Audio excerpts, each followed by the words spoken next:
Assalamualaikum warahmatullahi wabarakatuh.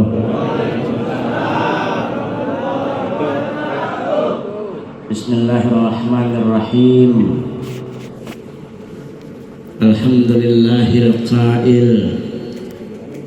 A'udzu billahi minasyaitonir rajim. Wa qada rabbuka alla ta'budu illa iyyahu wa bil walidaini ihsana.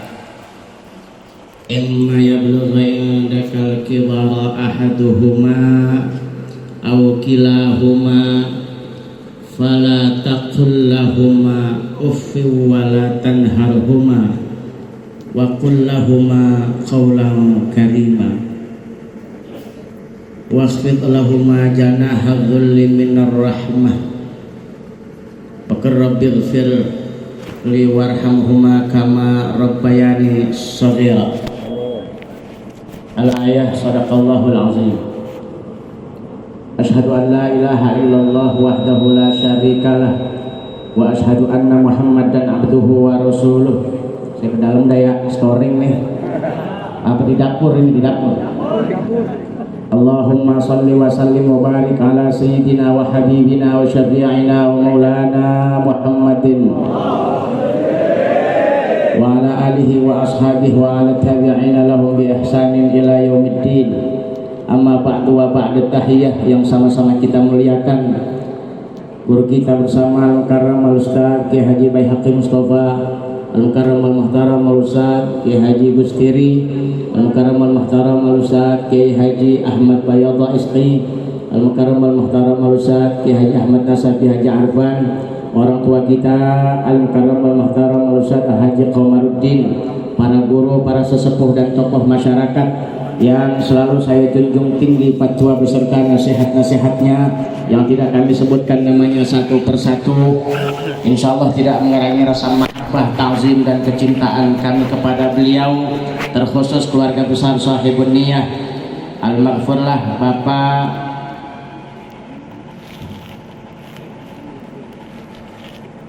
Bapak almarhum Haji Sana Adas bin Akin dan almarhumah Hajjah Siti Jariyah binti Muhammad Syarif, yang diwakili oleh Bapak Haji Nandang Suherman, Bapak Ahmad Dahlan beserta keluarga besarnya, hadirin jamaah sekalian yang dimuliakan Allah Subhanahu wa taala. Amin apa? Terkhusus guru kita Al-Mukarram Al-Ustaz Al-Habib Muhammad Al-Abtas yang barusan tadi memberikan mutiara hikmah. Beliau tadi doain kita, aminnya datar, yang sehat amin, semuanya amin, giliran utang main kencang-kencangan aminnya. Mudah-mudahan utang kita dilunasi oleh Allah Subhanahu wa taala. Tuh kan kencang kan urusan utang. Hadirin jamaah sekalian, jam 10 harus selesai ini acara.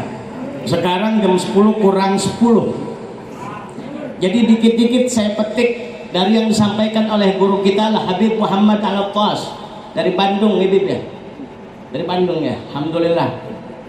Tadi beliau mengatakan manusia biasa yang diperingati matinya haul. Kalau Rasulullah yang diperingati maulidnya.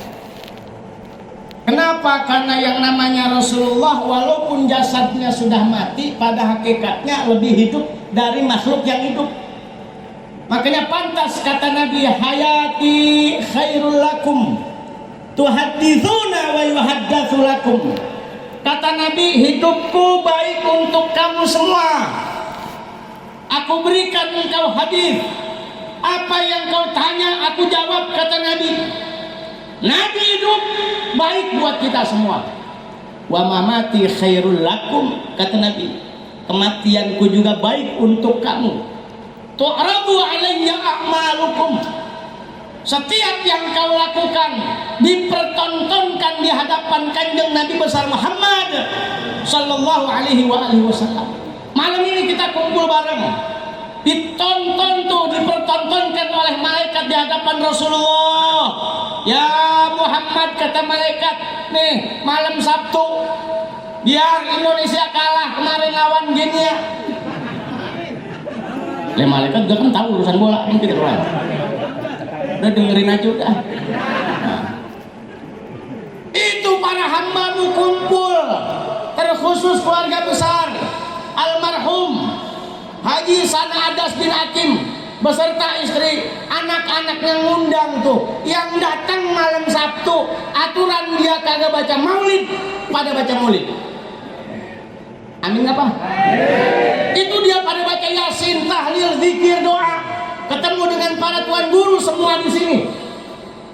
Guru kita Kiai Haji Ahmad Bayado, Kiai Haji Ahmad Nasabi, jauh rumahnya di barat. Dari barat ke selatan. Itu dari Habis Zohar udah jalan. Ya maksudnya ngajar dulu. Cuma saya mau tiduran aja. Ketemu kita dengan guru-guru kita, Kiai Haji Baihaqi, Kiai Haji Gustiri, yang biasanya kita dengar di radio doang, kayak uka-uka. Suaranya doang ada. Sekarang kita ketemu tuh orang tua kita, Ustaz Adi Komarudin, Ustaz Bakir yang lagi nyundut rokok. Enak banget dia ngerokok. Ini kita kumpul di sini. Ini tu'radu alayya a'malukum, kata Nabi. Aku sudah meninggal dunia, tapi apa yang engkau lakukan dihadirkan oleh malaikat tentang seluruh amal perbuatan kita. Malam ini nih Rasul melihat kita berdasarkan hadis tadi. Apa kata Nabi? Fama ra'aitu min khairin. Kalau aku lihat umatku melakukan kebaikan, hamidullah alaih, akan memuji kepada Allah. Terima kasih ya Allah, umatku melakukan kebaikan. Fama ra'aitu min syarrin istaghfartullah lahum. Kalau aku lihat umatku melakukan kemaksiatan, istaghfartu lahum, aku memohonkan ampun buat mereka. Kita lagi berbuat maksiat, Rasulullah istighfar buat kita. Nah, yang Habib nyampein kelar nih. Tadi guru kita Kiai Haji Ahmad Bayadoh baca tuh ayat Quran. Dan juga nggak tahu yang saya baca tadi benar apa salah itu. Wa qadha rabbuka alla ta'budu illa iyyahu. Allah menentukan, menetapkan undang-undang dari Allah. Kalau manusia yang bikin undang-undang itu bisa dirubah. Pulau bisa dijual, gunung bisa dijual, sampai pertalite habis kejual semua. Ini Allah yang punya undang-undang, Allah ta'budu illa iyyah. Pertama, menyembahlah kepada Allah. Yang kedua, wabil walidain ihsana, berbuat baik kepada kedua orang tua. Kalimatnya ihsan. Yang namanya ihsan itu mau kelihatan kek, mau kagak kek, kudu berbuat benar terhadap Allah. Anta'budullaha kannaka tarahu, hendaklah engkau menyembah Allah seolah-olah engkau bisa melihat Allah. Wa illam takun tarahu fa innahu yaraka, kalau engkau tidak bisa melihat Allah, yakin Allah melihat kita. Ihsan. Maka terhadap orang tua kalimatnya ihsan. Wabil walidaini ihsana, terhadap kedua orang tua berbuat ihsanlah. Apa maksudnya? Orang tua masih hidup kek, udah mati kek, kelihatan kek, kagak kelihatan kek, jauh kek, deket kek, sama orang tua kudu berbakti.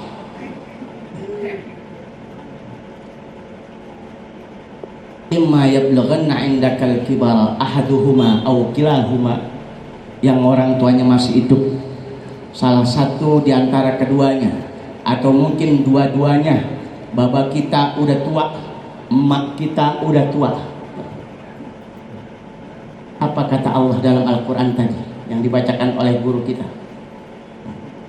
Wala taqul lahuma uff, jangan ngomong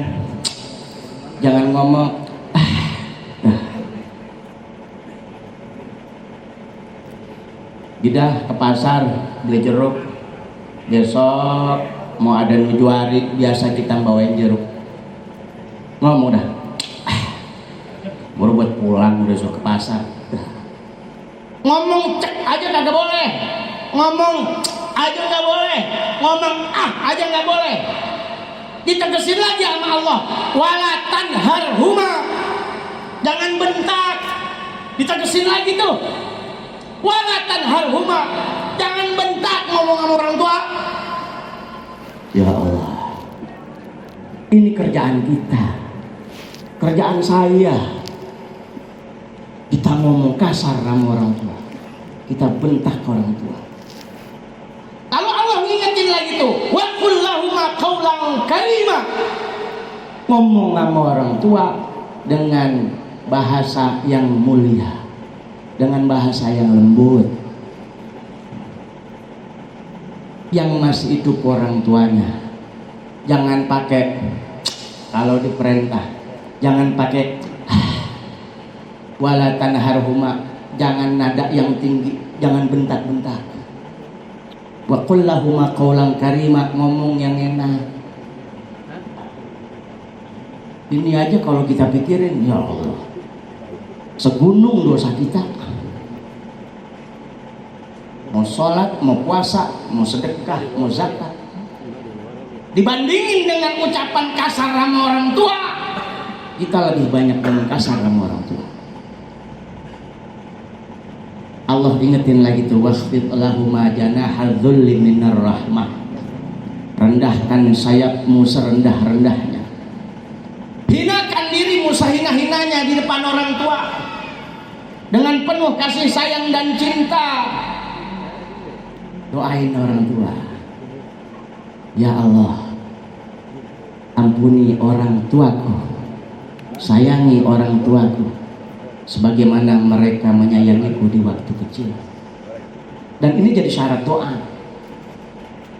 Jadi kalau bicara urusan dosa kita sama orang tua, kagak habis-habis. Yang masih hidup nih, ujiannya berat. Udah berapa kali kita ngomong kasar sama orang tua kita? Udah berapa kali kita bentak-bentak orang tua kita? Udah berapa kali kita meninggalkan kekecewaan di hati orang tua kita? Ini sering saya bahas. Tujuannya apa?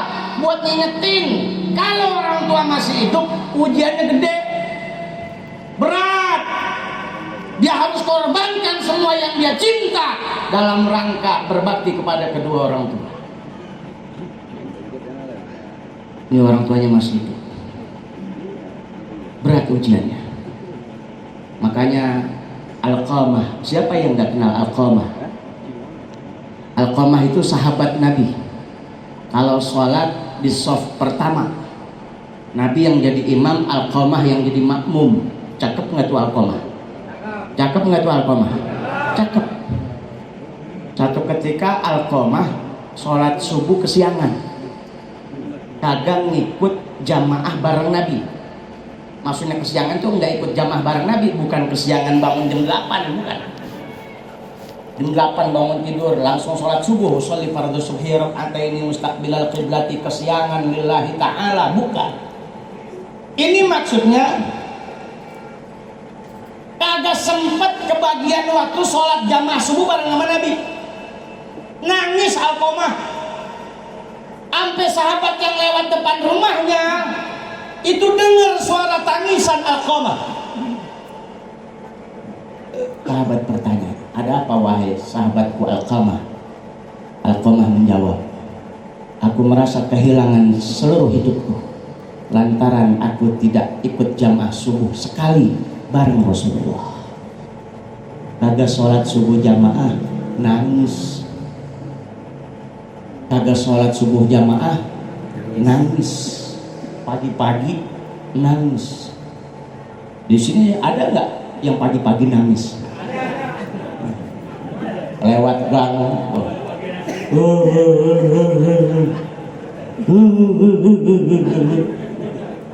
Kita ngapa bang nangis? Agak bagian berkat semalam haul. Lagunya perak.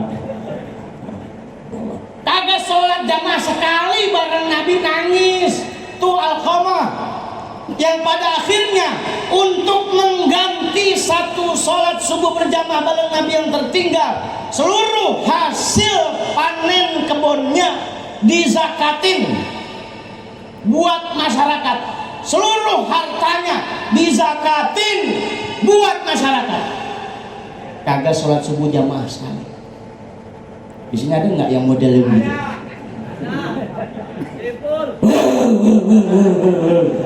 Ngapa bang? Rumah jual, mobil jual, semuanya jual. Emang apa bang? Saya kagak sholat subuh tadi jamaah. Sedekah buat seluruh warga Cidodong. Ada nggak yang model begitu? Kagak. Paling ngapa bang? Lu punya, lu jualin dah buat gua. Lagi banyak urusan. Kan begitu. Itu Alqamah, sahabat yang saleh, ketika belum berumah tangga sangat perhatian sama ibunya. Ngapain aja tanpa izin ibunya, Alqamah tidak melakukan apa-apa. Itu Alqamah. Pas berumah tangga, nikah, ibunya merasa kurang perhatian, baik dari segi makanan, dari segi pakaian. Ini Alqamah terus sholat bareng sama Rasulullah, tapi setelah berumah tangga dia kurang perhatian terhadap ibunya. Ibunya merasa kecewa, tapi ngomongnya di hati, merasa kecewa. Kom udah nikah lupa sama ibu, ngomongnya di hati. Ini kan sering kita kerjain. Ulama, habaib, kiai cerita masalah ini, dan ini bagian dari nasihat yang tidak pernah hilang dalam kehidupan kita. Terkadang kita lebih sibuk ngurusin urusan kita. Kita lebih sibuk nanya sama istri kita, wahai istriku tercinta, besok kira-kira mau makan apa? Tuh. Apalagi nih libur panjang. Kalau kagak ada haul nih malam Sabtu, kagak bakal pada datang kemari. Libur panjang. Woi, libur panjang. Kalau kagak ada haul ini malam, belum tentu pada datang kemari. Coba datang kemari kagak ada apa-apa. Yang punya rumah juga puyeng. Mau ngapain kemari? Ya Allah. Nanya sama istri kita yang bagaimana kasurnya, empuk enggak? Kata istri kita, ini ada per yang nonjol, wahai suamiku tercinta. Ya udah, besok kita ke Carrefour. Tutup Carrefour. Larinya ke kebayuran juga. Ya Allah. Ya masa iya beli kasur online, COD lagi. Kita tidak berpikir terlintas dalam hati kita, apakah ketika kita bertanya kepada anak dan istri kita tentang makanan, saat itu orang tua kita lagi enak makan atau enggak? Ketika kita tanya urusan tidur sama anak dan istri kita, apakah saat itu orang tua kita lagi enak tidur apa kagak? Ketika kita ngomong jalan-jalan, rekreasi, bersenang-senang, kita tidak terlintas, apakah orang tua kita saat itu bisa menikmati perjalanannya? Karena jangankan jalan keluar rumah, terkadang ke kamar mandi aja terseok-seok, ngempet di tembok. Ya Allah.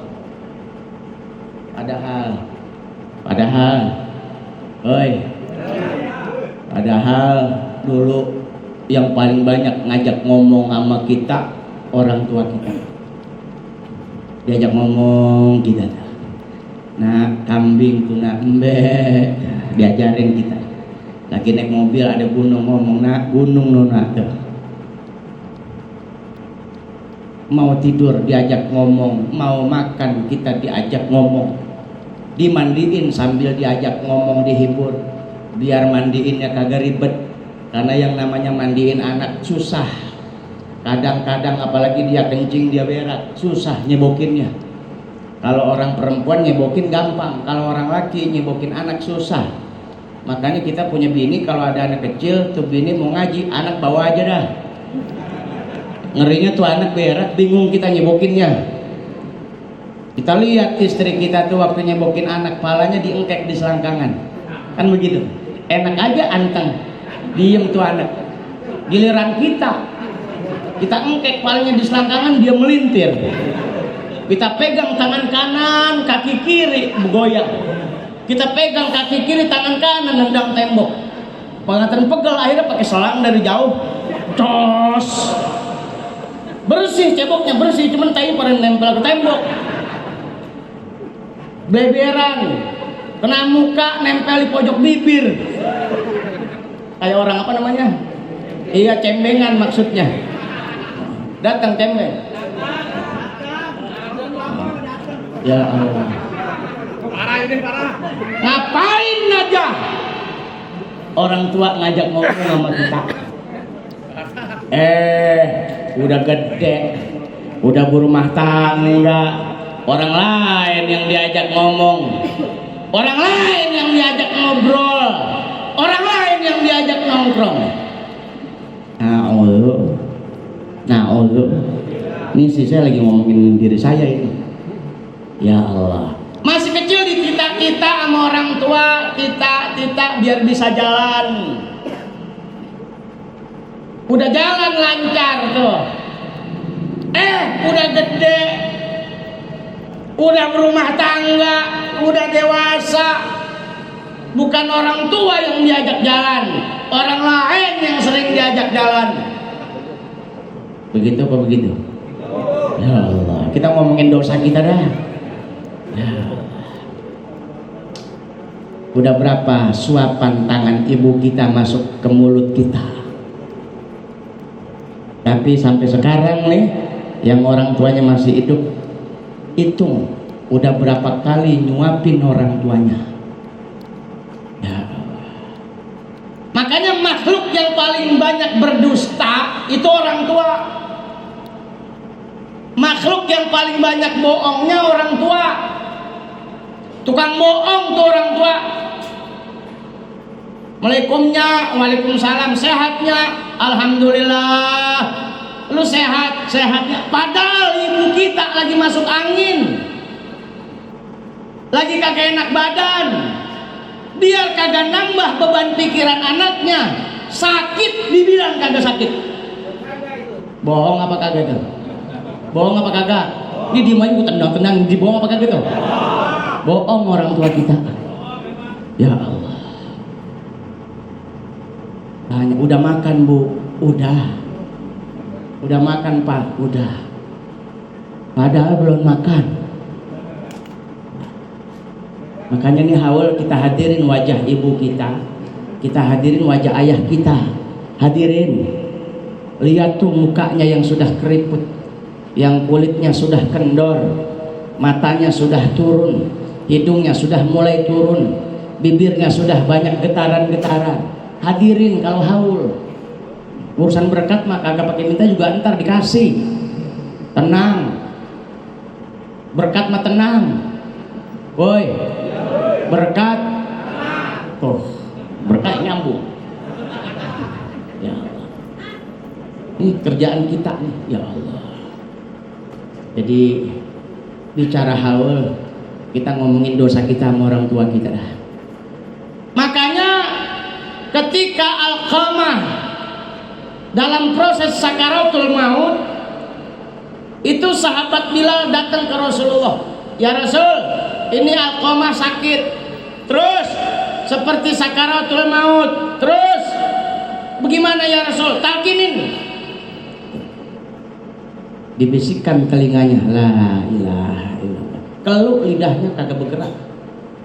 Laporan ya Rasul, lidahnya kagak bergerak. Rasul tanya, adakah keluarganya yang masih hidup? Ada ya Rasul, ibunya yang masih hidup. Yaudah, kita ke rumah emaknya bilangin kalau Alqamah dalam proses sakaratul maut. Rasul ke tempat Alqamah, ngomong tuh, assalamualaikum bu, waalaikumsalam. Apa betul ibu ini orang tua dari Alqamah? Enggak, saya nggak punya anak yang namanya Alqamah. Tuh begitu jawabannya. Bahkan ibu yang ngelahirin, iya saya yang ngelahirin dulu, sekarang enggak, saya kagak punya anak yang namanya Alqamah. Ya Allah. Jangan sampai tuh orang tua kita begitu. Yang sering pernah saya sampaikan, ngelahirin anak sakit, tapi ketika dibentak anak lebih sakit dari ngelahirin anak. Kira-kira begitu apa begitu? Bu, bagaimana rasanya ngelahirin anak? Sakit. Ada nggak yang lebih sakit dari melahirkan anak? Ada. Apa? Dibentak anak lebih sakit dari ngelahirin anak. Ya Allah, banyak buat dosa kita ya. Bu, Rasulullah ini yang nyuruh kalau Alqamah ini dalam proses sakaratul maut. Enggak, saya kagak punya anak yang namanya Alqamah. Walaupun saya ngelahirin, tapi pas dia udah berkeluarga, dia udah bukan anak saya lagi. Dia udah nggak perhatian sama saya lagi. Dia lagi mikirin urusan rumah tangganya. Dia lebih mikirin urusan anak istrinya. Dia udah nggak perhatian sama saya. Udah nggak ada saya di hatinya. Bagaimana mungkin saya ada di hatinya kalau dia sendiri tidak ada di hati saya? Maka kedekatan seorang anak sama orang tua, jangan lupa hati. Bagaimana mungkin Alqamah ada di hati saya sementara saya tidak ada dalam kehidupannya, saya tidak ada dalam hatinya. Alqamah lagi proses sakaratul maut, kalau udah ngorok udah nggak bisa. Nah, kalau udah ngorok, kalau udah malam ya gargir, ya sebelum sampai tenggorokan masih bisa. Kita iringi dengan la ilaha illallah. Akhirnya kata Rasul, di mana Bilal? Ibunya marah ya Rasul, dia kagak ngakuin anaknya. Ya udah kalau begitu, sahabat semua kumpulin kayu bakar, kumpulin kayu bakar. Bilangin nama ibunya, Alqamah mau dibakar. Dalam riwayat lain, Rasul nyamperin ibunya Alqamah untuk melihat kondisi anaknya. Dalam riwayat lain, Rasul menugaskan para sahabat ke rumah Alqamah mengabarkan, rumah ibunya Alqamah mengabarkan kalau ibunya nggak mau hadir, Alqamah dibakar. Datang nih ibunya, kata Nabi, udah kumpulin kayu bakar. Buat apaan ya Rasul? Kita bakar nih Alqamah. Ibunya ngomong, ya Rasulullah, jangan kau bakar anakku. Bagaimanapun dia anakku. Kata Nabi, wahai ibu, ketahuilah, api neraka di akhirat lebih dahsyat ketimbang api di dunia. Biar saya bakar aja di dunia. Kata ibunya, jangan, aku sudah ampuni dia. Ditanya, apa sebab Alqamah hilang dari hatimu wahai ibu? Ini banyak riwayat, yang saya ceritain satu aja. Yang saya ceritain satu, riwayatnya banyak, yang saya ceritain satu. Ya Rasulullah, kata ibu Alqamah, sebelum Alqamah berumah tangga, dia perhatian kepadaku, dia ngurusin kebutuhanku. Tapi setelah dia berumah tangga, dia lupa denganku, dia tidak perhatian denganku. Kata Nabi, emang apa? Kata ibunya, dia pernah membelikanku baju. Yang itu dia beli baju barengan beli baju buat istrinya. Saat itu aku senang. Ternyata Alqamah perhatian kepadaku. Tapi ketika kulihat kualitas bajuku, ternyata baju istrinya lebih mahal, lebih bagus ketimbang baju yang diberikan kepadaku. Aku sakit ya Rasul. Sakit. Ibu kita kagak pernah ngomong begitu, enggak. Ya Allah.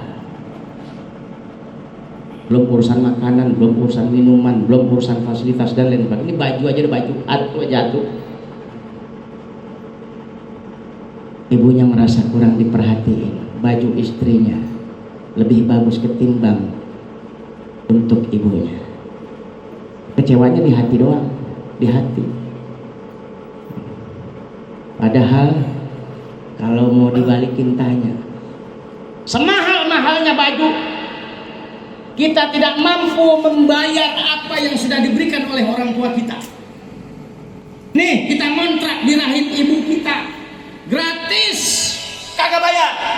9 bulan kita ada di rahim ibu ibu kita gratis, kagak bayar. Udah kagak bayar, kita tendang-tendang tuh ibu kita. Jadi manusia yang pertama kita tendang-tendang adalah ibu kita. Udah gede masih nendang-nendang aja, kan sialan.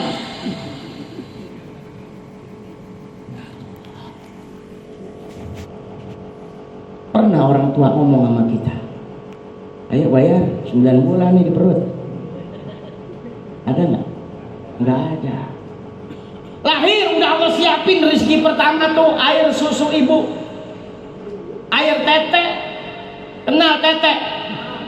Tete kenal? Iya biasa aja ngomongnya. Tidak akan ada air susu kalau nggak ada bayi, karena air susu nggak bisa dibuat-buat. Itu adalah hak Allah. Di sini Allah ngajarin kita, nak, ingat, rizki pertamamu adalah air susu ibumu. Sebelum orang ngasih rezeki, orang tua kita udah ngasih rezeki sama kita. Makanya idza tarakal abdu du'a li walidayhi fa innahu yanqati'u anhu rizq. Dia lupa mendoain orang tuanya sehari aja, maka putus rezeki buat dia. Ada yang mengatakan dia lupa dalam sehari mendoain orang tuanya, maka 10 pintu rezeki ketutup buat dia. Pernah ibu kita ngomong, nak, ini air susu selama 2 tahun engkau minum harganya sekian. Pernah nggak gitu? Kagak pernah nagih. Karena makhluk yang paling banyak berbohong adalah orang tua kita, maka urusan makanan orang tua kita rela lapar, yang penting kita makan.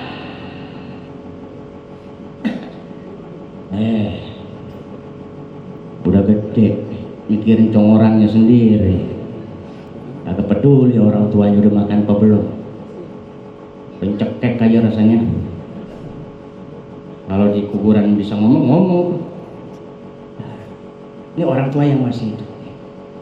Kisah orang tua yang masih hidup, bagaimana para sahabat untuk menggapai ridha Allah berusaha untuk menyenangkan orang tuanya. Lain lagi dengan Ali bin Husain bin Ali bin Abi Thalib. Ali bin Husain bin Ali bin Abi Thalib, cucunya Ali bin Abi Thalib.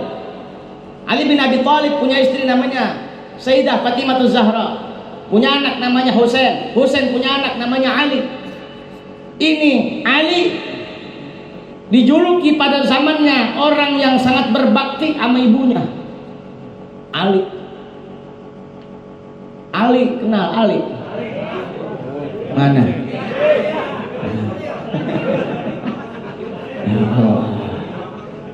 Di sini banyak, ada Ali pompa, Ali apa? Ali garam, ya Ali kubil. Tapi ini sahabat nanya, wahai Ali, engkau ini masyhur terkenal bagaimana engkau sangat perhatian dan berbakti sama ibumu. Boleh saya tanya satu hal, wahai Ali? Apa kata Ali? Mau nanya apa? Ini sahabatnya ngomong, wahai Ali, engkau masyhur sebagai anak yang sangat berbakti terhadap ibumu, tapi saya kagak pernah melihat engkau makan bareng ibumu. Berbakti sama ibunya, tapi sahabat kagak pernah ngelihat ini Ali makan bareng sama ibunya. Apa kata Sayyidina Ali bin Husain bin Ali bin Abi Thalib? Jawaban beliau, aku tidak mau makan bersama ibuku karena takut durhaka. Nanya lagi nih sahabat,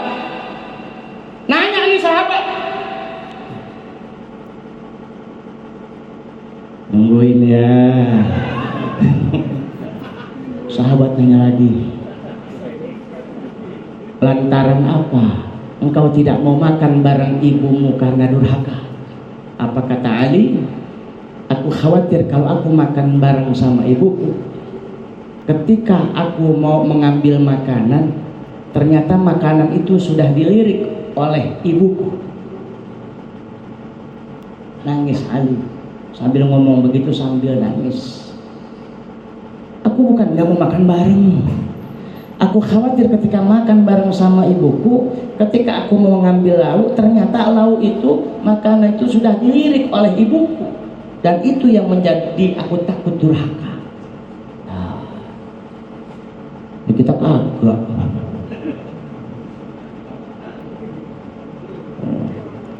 Ada tempe habis, tahu habis, sayur asem tinggal jagung doang sama paya.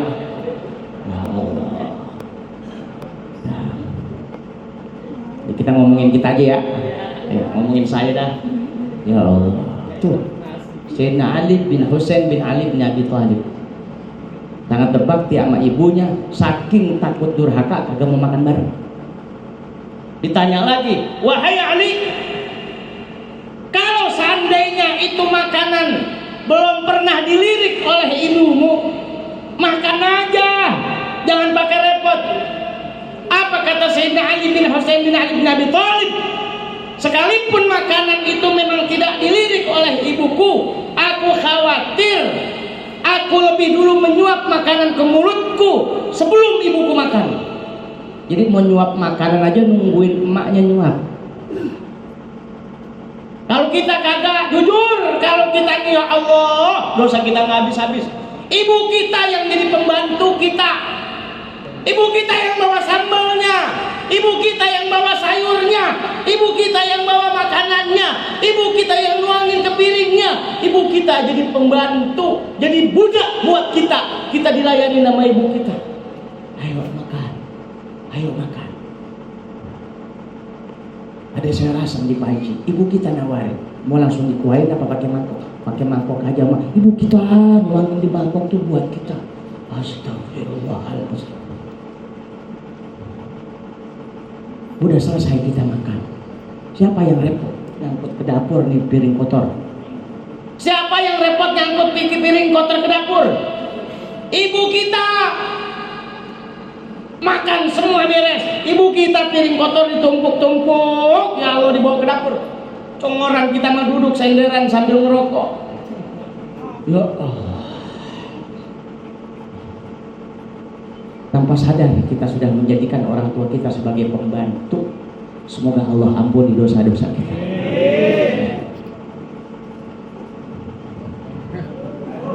Kagak ngeliat jam doang. Ya Allah. Belum lagi sahabat Abu Hurairah. Abu Hurairah itu rumahnya sama ibunya tinggalnya nggak bareng. Anggaplah ini rumah Abu Hurairah, di depan rumah ibunya. Itu Abu Hurairah kagak berani kemana-mana sebelum melihat muka ibunya, sebelum mengucapkan salam sama ibunya. Itu Abu Hurairah. Ibnu Mas'ud atau Abdullah bin Mas'ud lain-lain. Satu ketika Abdullah bin Mas'ud lagi di masjid. Sahabat ngomong, wahai Ibnu Mas'ud, ibu kamu tadi nitip salam kepadaku. Ibu kamu minta tolong diambilin air. Oh begitu? Iya. Ambil air nih Abdullah bin Mas'ud buat ibunya. Sampai rumah ibunya, ternyata ibunya udah tidur. Itu air dipegangin sama Abdullah bin Mas'ud sampai pagi, sampai ibunya bangun tidur. Kagak berani bangunin. Nggak berani bangunin ibunya. Orang kita kadang-kadang nyari sesuatu yang kita cari kagak ketemu, habis ibu kita bentak, kita ngomelin, kita perintah, kita budakin. Pertanyaannya, ibu kita marah nggak? Ibu kita marah nggak? Ya Allah. Yang terakhir, hadirin jamaah sekalian, ini urusan bab orang tua masih hidup. Sekarang babnya orang tua udah meninggal nih. Haul. Kata Nabi, walladzi ba'atsani bil haqqi nabiyyan. Demi Allah zat yang mengutusku sebagai nabi. Ma min 'abdin razaqallahu ta'ala malan. Tidaklah seorang hamba di mana Allah memberikan dia rezeki, summa barra walidayhi, kemudian harta yang Allah berikan buat seorang hamba itu digunakan untuk berbakti buat orang tuanya. Kata Nabi, illa kana ma'i fil jannah, tempatnya nanti bersamaku di dalam surga. Apabila seorang hamba punya rezeki banyak, kemudian rezekinya untuk berbakti kepada kedua orang tuanya, tempatnya nanti bareng-bareng Nabi di dalam surganya Allah Subhanahu wa taala. Sahabat tanya, "Ya Rasulullah, wa illam yakun lahu walidani fid dunya fama yaf'al?" Ya Rasul, kalau orang tuanya udah kagak ada, terus bagaimana cara berbaktinya? Itu makan tadi kalau orang tuanya masih hidup, orang tuanya diajak jalan-jalan untuk bersenang-senang, orang tuanya diberikan sesuatu yang orang tuanya senang. Wa illam yakun lahu walidani fid dunya fama yaf'al? Kalau orang tuanya udah meninggal, bagaimana cara berbaktinya ya Rasul? Kata Nabi, yatasaddaqu anhuma bi it'amit ta'am.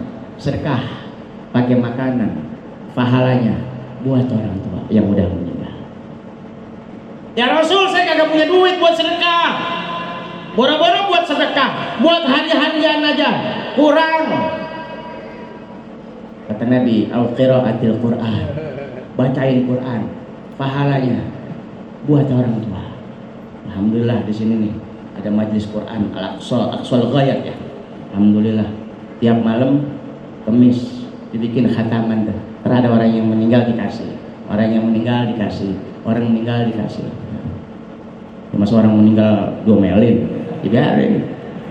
Kita omelin juga nggak ngaruh. Iya. Ya Allah.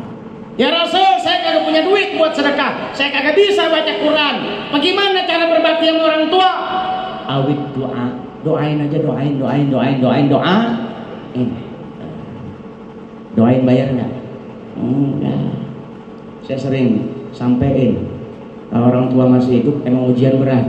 Kadang-kadang selera orang tua beda sama kita. Kalau emang umpamanya nggak pas seleranya, cukup diem.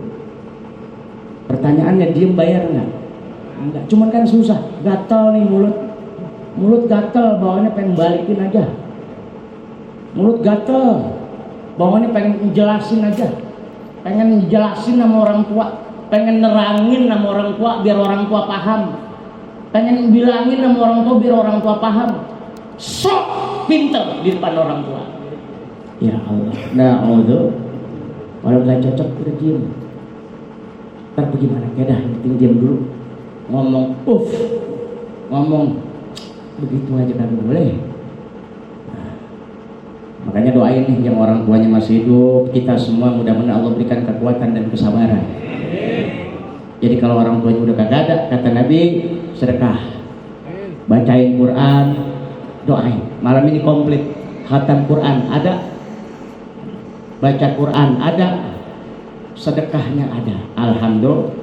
Maka yang paling berbahagia malam ini adalah orang tua dari keluarga besar, Bapak Nanang, Bapak Dahlan beserta keluarga besarnya. Ini di alam barzah girang.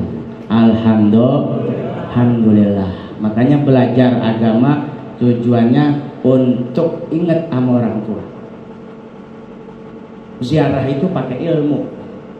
Ilmu didapat pakai belajar. Bagaimana caranya tahlil? Bagaimana caranya doain orang tua? Bagaimana doa nyiram air tuh di atas kuburan? Bagaimana cara nebar kembang tuh ada bacaannya di atas kuburan, walaupun kagak wajib kita hafal, paling enggak kita tahu minimal bismillah, pakai sholawat. Selesai jangan lupa Allahumma bihaqqi sayyidina Muhammad wa ala ali sayyidina Muhammad irhamhuma wa la tu'adzibhuma.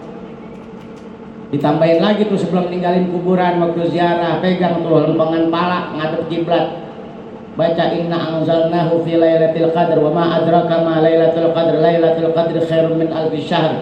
Terus salamun hiya hatta matla'il fajr, baru disalam pulang. Ini kagak bawa air segal.